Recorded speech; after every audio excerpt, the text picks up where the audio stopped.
লাই না দিলে হইতো না। চাই চাইছে আমার দেখাই লাগতো না ভাই আমার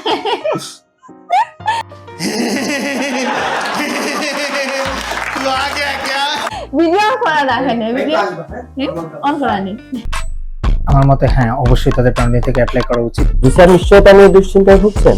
নো, মনে করি যে প্রাণবিনে অবশ্যই আসা উচিত। প্রাণবিনে যেই হেল্প আমি পেয়েছি আমি মনে করি যে বাকি সবাই সেম হেল্প গুলোই পাবে। Let your dream succeed with us. সবাইকে রেকমেন্ড করব প্রাণবিনের কথা। তো আপনাকে জাস্ট আমাদের অফিসে আসা লাগবে, অ্যাপ্লাই করা লাগবে এন্ড বুম। আসসালামু আলাইকুম, আবার একটা সাকসেসফুল ভিডিও নিয়ে আমি আছি সুস্মিতা দে, সিলেট ব্রাঞ্চের সিনিয়র স্টুডেন্ট কাউন্সিলর। আমার লগে আছে আমার স্টুডেন্ট তামিম। আজকে জানবো তার যেহেতু ভিসা ফাইলছে তার অনুভূতি কিরকম, ওনার ভাল লাগেননি, আমাদের টোটাল সার্ভিস সম্পর্কে, ওনার টোটাল মানে জার্নি সম্পর্কে আমরা আজকে জানবো। তো তামিম ভালো আছো? জি ভালো আছি। ওকে, এই না তোমার ভিসা, অডিয়েন্সরা দেখাও তুমি যে ভিসা পাইছো। ওকে, তো তোমার ফুল নাম কি তামিম? আমার ফুল নেম হইছে গিয়া ইশতিয়াক আহমেদ তানিম। ওকে, আচ্ছা তুমি কোন ইউনিভার্সিটি যাইরা? আমি যে দংনি ইউনিভার্সিটি। বা তুমি তো পুরো টি-শার্ট লাগাই আইছো পুরো একদম ওখান থেকে ভাই বাইছো তুমি যে দংনি যাইরা। ওকে, তো তোমার মানে প্রোফাইল কি আসলো প্লাস তোমার আইএলটিএস এর রেজাল্ট কি আসলো এন্ড তুমি কত পার্সেন্ট স্কলারশিপ পাইছো এটা কও। আমি এইচএসসি তে 3.89 এবং এইচএসসি তে 4.42 পাইছি। আর আইসা আমার স্কোর আসলো ওভারঅল 7। 7 ওকে। তো আমি দংনি ইউনিভার্সিটি এবং আদার্স অনেক ইউনিভার্সিটিতে আমি 100% স্কলারশিপ পাইছি। ও কিন্তু তিনটা ইউনিভার্সিটিতে অ্যাপ্লাই করছিল, এক হলো ক্যাংডং ইউনিভার্সিটি, কাঙ্গো ন্যাশনাল ইউনিভার্সিটি, আর একটা লাস্টে করছিল দংইউতে। ওরে আমি এত ইনসিস্ট করছি যে ক্যাংডং এ যাও, তারপরে কাঙ্গনে যাও, কাঙ্গনেও কিন্তু তার ফুল ফান্ডেড স্কলারশিপ আসলো, বাট ও দংইউতে যাইতো, দংইউটা লাগবে, এটাই তো।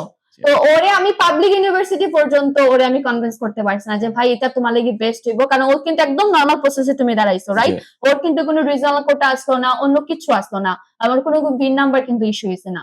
আমাদের ফুল ডকুমেন্টেশন যেরকম আসলো, ওর প্রোফাইল ভালো আসলো, ওরে আমরা এমনিতে এম্বাসিতে দাঁড়াইছি এবং ও ভিসা পাইছে। তো এটা কিন্তু অনেক বড় সাকসেসফুল, কারণ আমরা জানি কিন্তু মাঝখানে কিন্তু বুসান ইমিগ্রেশনে কিন্তু খুব ঝামেলা করছে, যারাই গেছে তারা এখানে রিজেক্ট মারছে। এন্ড আমি ধরে রাখি দিছিলাম যে ও আমার স্টুডেন্টের ভিসা হইতো না, বাট আমি শকড যে 3 দিনের ভিতরে ভিসা পাইছে না রে। জি, পুরো জার্নিটা কিরকম আসলো তোমার আমরা লগে হোসেন?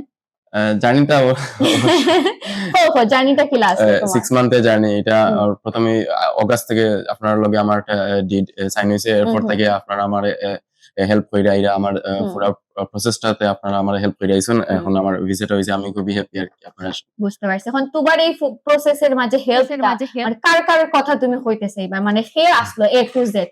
এটা আপনি সুস্মিতা আপু, আরো আসলে প্রাইমারি এডুকেশনাল যারা আছেন সবাই। হ্যাঁ, আমরা সবাই মিলে কাজ করছি, কারণ যদিও তুমি আমার স্টুডেন্ট, বাট আমার ডকুমেন্টেশন টিম আছে, আমাদের অ্যাপ্লিকেশন টিম আছে, আমার সিনিয়র স্যাররা আছেন। তো টোটাল তোমার প্রসেসের মাঝে সবার মানে কন্ট্রিবিউট আসলো আর কি, শুধু আমার একার না। বাট হ্যাঁ, টোটাল গাইডলাইন ওরা আমি দিছি এ টু জেড, এন্ড ওরে আমার মানে আবার একটা বিশ্বাস আসলো যে না তামিমের ভিসাটা হইব। কিন্তু লাস্ট মোমেন্টে গিয়ে আমি খুব বেশি নিজে আপসেট হয়ে গেছিলাম, আর ওরা আমি বুঝাইতে দিছি না যে আমার কনফিডেন্স অনেক কমে গেছে, কারণ বর্তমানে রিজেকশনের হার দেখিয়া। তো এতটুকু আমরা ইনশিওর হইতে পারছি যদি কোনো স্টুডেন্ট জেনুইন থাকে, তার অথেন্টিক যদি সব ডকুমেন্টস থাকে, আমরা ওইভাবে যদি প্রোভাইড করতে পারি তাহলে অবশ্যই তার ভিসা হইব। রিজেকশনের হার মেবি আসলে 80%, 80 to 20। হ্যাঁ, অনেক অনেক বেশি আসলো, অনেক বেশি আসলো। তো এর মাঝ থেকে ওর ভিসা হইছে। এন্ড যদিও তুমি রিজেকশন চিন্তা করো, যাদের রিজনাল কোটা আছে বা যাদের বিন নাম্বার ইস্যু হইছে বা যারা ইএপি প্রোগ্রামে গেছে, তাদের কিন্তু রিজেকশন এরকম ওর না। হ্যাঁ, আর বিশেষ করে যারা জেনুইন ডকুমেন্টস দিছে তাদের কিন্তু রিজেকশন না। দ্যাট মিন্স কি, তা হয়তো অনেকেই আছে যে ফেক ডকুমেন্টস দিয়া উঠছে, দ্যাটস ওয়াই তাদের রিজেকশন হইছে। তো তামিম তুমি তখন যাইবা গিয়া 100% তাও স্কলারশিপ লইয়া।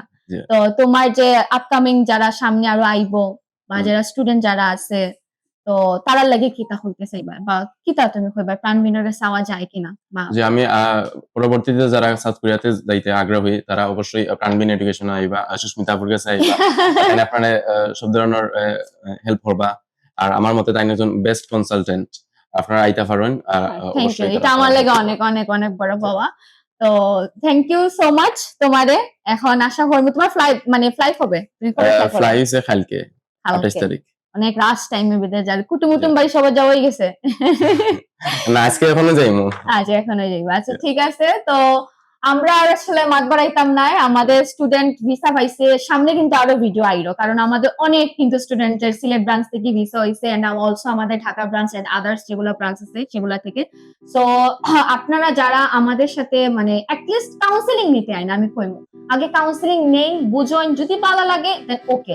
আমরা কিন্তু সবাই ফ্রি কাউন্সিলিং নিই, এন্ড টাইম নিয়ে কিন্তু দিই, এমন না যে আমার স্টুডেন্ট ফাইল ওপেন করবো তারে আমি প্রপার কাউন্সিলিং দিব। আমরা সবার লাগি উন্মুক্ত আছি, আপনারা অফিসে আইন, ভিজিট করুন, কথা কইন, যদি সবকিছু ওকে হয় তাহলে তো ফাইল প্রসেস করলে। শুধু কিন্তু কোরিয়া না, আমরা কিন্তু আদার্স কান্ট্রি বা গ্লোবালি কিন্তু কাজ করি। তো সব ধরনের support A to Z guideline যেটা হয়, একদম air ticket booking, accommodation booking থেকে শুরু করে সব ধরনের সাপোর্ট আপনারা আমাদের কাছ থেকে পাইবেন।